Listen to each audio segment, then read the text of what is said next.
Hey les amis, j'espère que vous allez bien. On la surnomme la Ville Blanche en rapport à ses façades calcaires qui permettent de bien refléter la lumière du soleil. En effet, ici en plus on a la chance, il y a du soleil. Alors ce matin quand je me suis levé, il y avait quelques gouttes et je me suis dit oula, qu'est-ce que ça va donner? Et puis là ça s'est bien dégagé, non c'est vraiment chouette. Et en effet là on arrive dans une ville très lumineuse. Bienvenue en Charente-Maritime, bienvenue à La Rochelle les amis. Alors petite mise en matière historique, on situe les origines de cette ville aux alentours du 9e siècle avec la création d'une cité de pêcheurs alors nommée Rue Pella, mot signifiant petite roche en référence au promontoire rocheux sur lequel la ville naissante est construite. Alors on arrive maintenant à une attraction emblématique de la ville. C'est l'un des plus importants d'Europe avec ses plus de 12 000 animaux marins, l'aquarium de La Rochelle. Ah, ça rigole pas. Au passage, j'en ai vraiment des bons souvenirs. Je me souviens que c'était immense que j'avais visité ça. Bon, j'étais beaucoup plus petit aussi. C'est vrai que les perceptions ne sont pas les mêmes, donc les choses qui sont déjà grandes paraissent encore plus grandes. Donc ça m'avait assez... mais j'en ai des bons souvenirs en tout cas. La Rochelle, ville blanche, mais pas que. Pas que là, on arrivait dans le quartier du Gabu. Belle façade colorée. Alors, comment évoquer La Rochelle sans parler de ses tours, les 3 puissantes tours de La Rochelle? Avec ici, de gauche à droite, la tour de la Lanterne, la tour de la Chaîne et la tour Saint-Nicolas.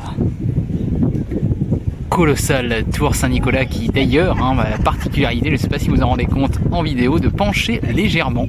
Bon, je crois que si on s'en rend compte. On aura l'occasion de revenir également sur les 2 autres tours quand on sera à leur pied. Et j'espère aussi qu'on pourra y monter. Mais normalement oui, je m'étais renseigné. Il n'y a que la tour Saint-Nicolas qui est actuellement fermée. Alors la Ville Blanche, elle n'a pas du tout volé son nom. C'est vrai que là, il y a un tel reflet de la lumière sur les façades blanches.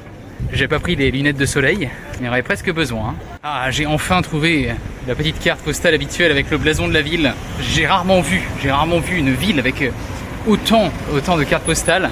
Bon, après il y a aussi des cartes sur la Charente-Maritime, sur Fort Boyard. Il y a aussi pas mal de cartes sur La Rochelle quand même. Donc au début je m'étais dit bon, ça va être facile. Mais pas tant que ça. Comme je disais à la dame, voilà, des dédicaces à la maison du briquet où j'ai pu trouver. Si jamais vous recherchez une carte postale de La Rochelle avec un blason.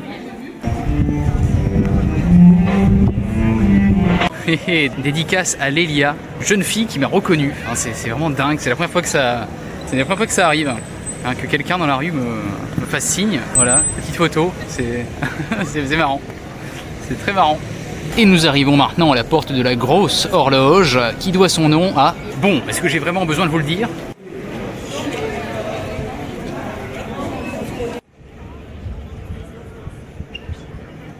Un incontournable de la visite, petite déambulation sur le vieux port de la ville. Tenez-vous bien, on avait affaire ici au Moyen-Âge à l'un des ports les plus importants du royaume.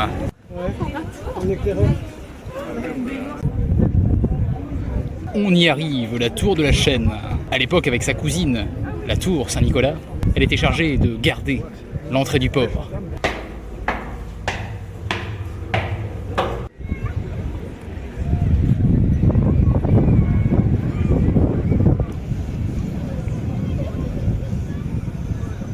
Et pour rejoindre l'autre cousine, empruntons la rue sur les murs, rue qui représente le seul témoin des remparts de la ville. En effet, seule partie des remparts qui n'avaient pas été détruites par l'armée de Louis XIII lors du tristement célèbre siège de la ville de La Rochelle qui représentait à l'époque un siège important du culte protestant. Et donc la tour de la Lanterne, ancien phare médiéval. Et pour changer de disque, les amis, c'est ici, oui, sur ce parking qu'a lieu tous les ans au mois de juillet, l'un des festivals de musique les plus célèbres du pays. J'ai nommé les Francopholies. Avec sa façade rouge, elle vient faire contraste à toute cette blancheur. Voici la maison du chat. Et là vous allez me dire, Corentin, mais quel rapport avec les chats? Eh bien, si l'on regarde bien, en effet, on a un chat en céramique, les amis, juste ici.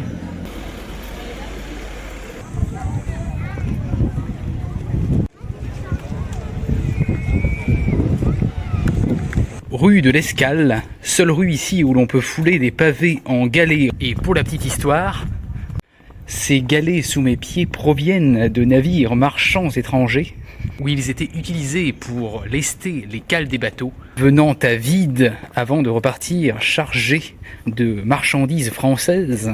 On peut également découvrir ici quelques beaux hôtels particuliers, témoignant de la richesse de cette ville par le passé, richesse qu'elle devra malheureusement pour beaucoup au commerce de l'esclavage. Respectant le blanc local, la cathédrale Saint-Louis.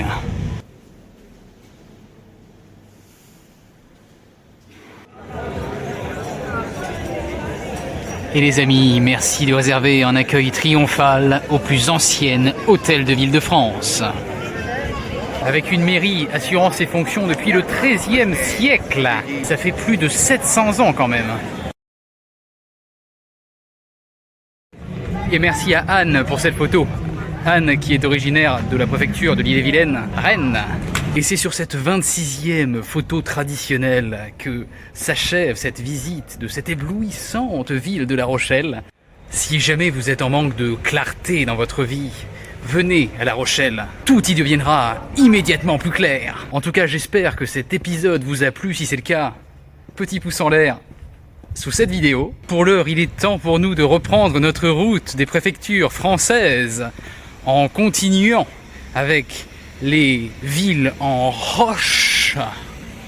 Épisode pour lequel je vous donne rendez-vous le samedi 31 mai. Gros bisous les amis.